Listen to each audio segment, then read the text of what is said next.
दोस्तों आदाब अर्ज़ है, मैं अनीस अहमद खान हिंद वॉइस से आपसे मुखातिब हूँ। OIC जिसको ऑर्गेनाइजेशन ऑफ इस्लामिक कंट्रीज़ कहा जाता है, यूएनओ के बाद विश्व की सबसे बड़ी ऑर्गेनाइजेशन है कंट्रीज़ की, लेकिन इस्लामिक कंट्रीज़ की है ये।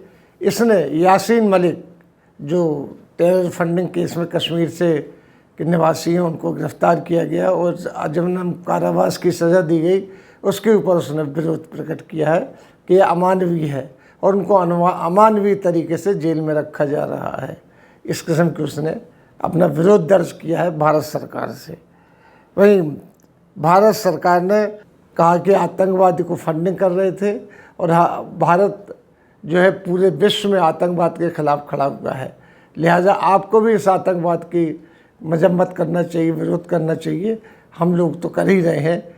तो उस तरीके से यानी सबसे बड़ी बात है कि OIC organisation of Islamic countries उसने यासीन मलिक के साथ खड़ी हो गई है। वो उसका कहना है कि यासीन मलिक को गैर कानूनी ढंग से गिरफ़्तार किया गया है, वो कश्मीर के आवामी लीडर हैं, ये उन्होंने कहा है। जैसा कि यासीन मलिक भी कहते रहे हैं हरदम कि वो अभी हाल में ही यानी OIC का है कि भारत का विरोध करती है हरदम।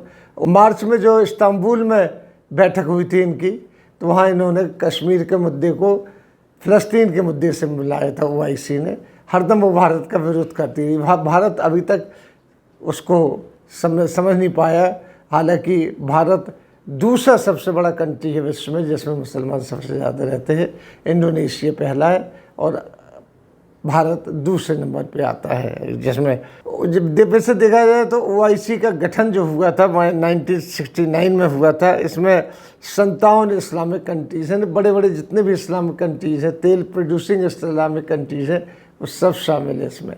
लिहाजा ये बड़े सबसे यानी रिच ऑर्गेनाइजेशन मानी जाती है और जितने बड़े तेल उत्पादक है जैसा मैं बता चुका वो इसमें शामिल है। और जैसे भी जो भी कंट्री बड़ा रिच है वो इसमें शामिल है। इस्लामिक कंट्रीज़ के सारे कंट्रीज शामिल हैं, लेकिन दूसरे नंबर पे होते हुए भी मुसलमानों की सबसे ज़्यादा तादाद होती हुए भी इसको OIC में शामिल नहीं किया गया है। ये कोशिश की गई थी OIC में शामिल करने के लिए, इनविटेशन भी आया था जब इसका गठन हुआ था OIC में। OIC का पहला इनविटेशन भी इनको आया था जिसमें हमारे फ़खरुद्दीन अली अहमद जो उस वक्त मिनिस्टर ऑफ माइनॉरिटीज़ और ये सारे थे वो गए थे। प्रेसिडेंट रहे बाद में फ़खरुद्दीन अली अहमद, वो गए थे उसमें, लेकिन पाकिस्तान ने काफ़ी विरोध किया था और उनको कहा था कि इनको नहीं आना चाहिए, लिहाजा उनका इनविटेशन रिजेक्ट कर दिया गया था और वो वापस आ गए थे बगैर अटेंड किए हुए।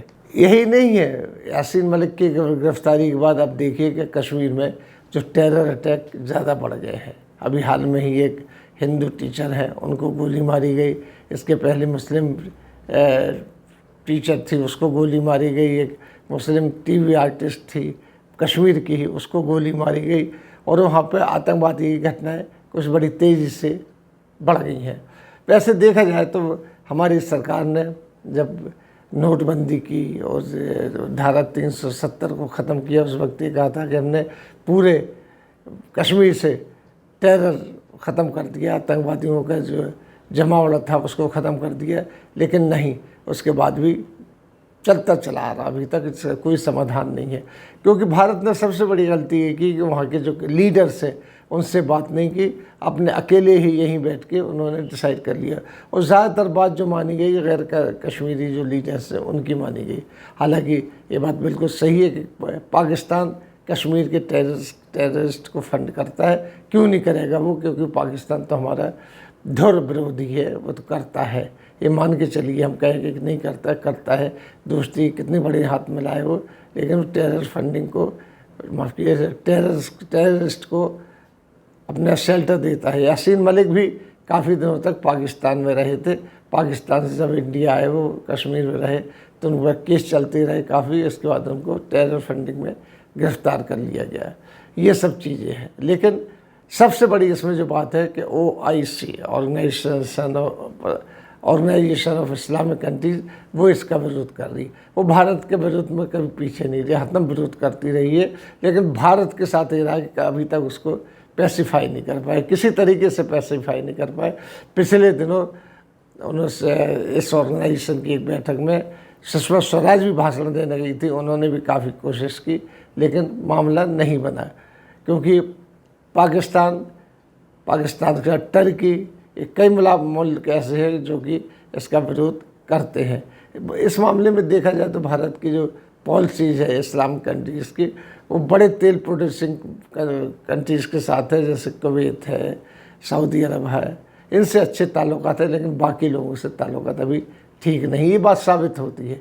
इसीलिए OIC से उसकी अच्छी बैठनी बन रही है। हालांकि इंदिरा गांधी ने भी कोशिश की थी, इसके बाद जितने भी आए प्रेसिडेंट, उन्होंने कोशिश की, प्राइम मिनिस्टर्स ने कोशिश की, लेकिन बात नहीं बनी।